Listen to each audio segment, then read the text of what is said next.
Otobüslerin önlerine de taksiler aslında olarak. Nasıl olsa gidiyor. Gibi ekmeğe gitsin. Fakat dün akşam Lakeshore'da bunlar bile kaldı biliyor musun? Bir yanlamış böyle. Ondan sonra patinaj. Evet.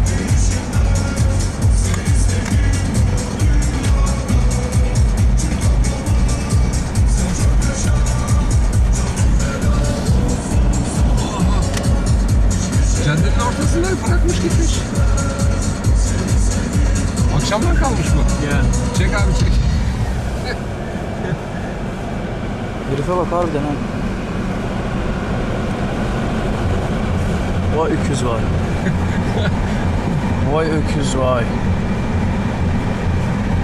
Kim bilir gecenin kaçında geldi. Belki de arıza falan yaptı kaldı orada.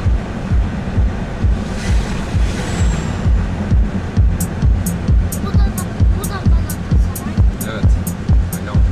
Bundan sonra daha bana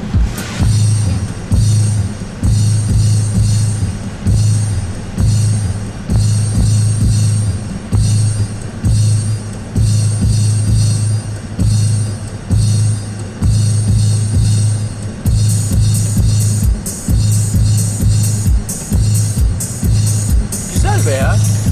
Evet.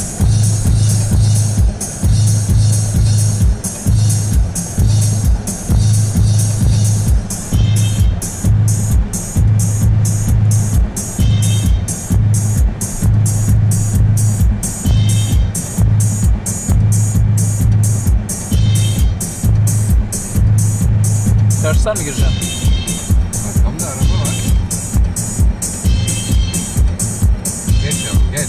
Beni takip etme geç. Kafadan girebilir misin buraya? Arkadan sokaktan dönüp gelebilir miyim? Yok abi bence hiç uğraşma baksana anne.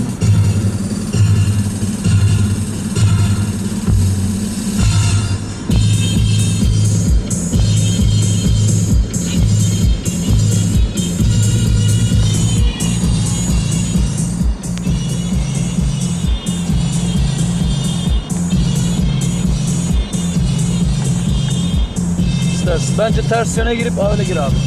Evet. Yola geçeyim. Polis var yalnız. Dikkat et. Geçeyim.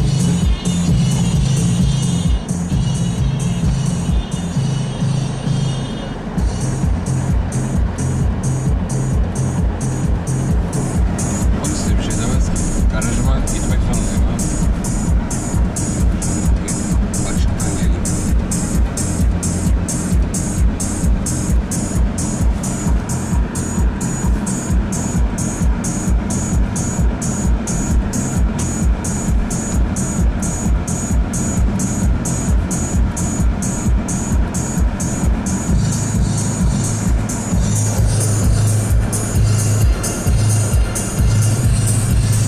Topla abi topla.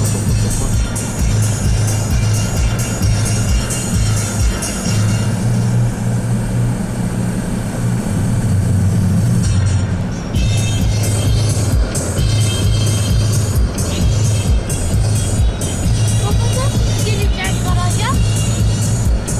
İşte böyle.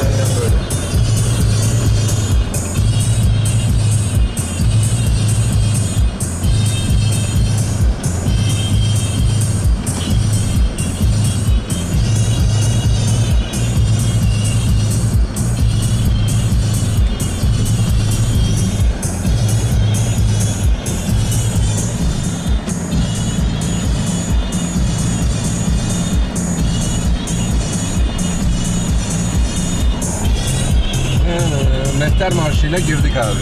Evet. İzmir Marşı'yla çıktık.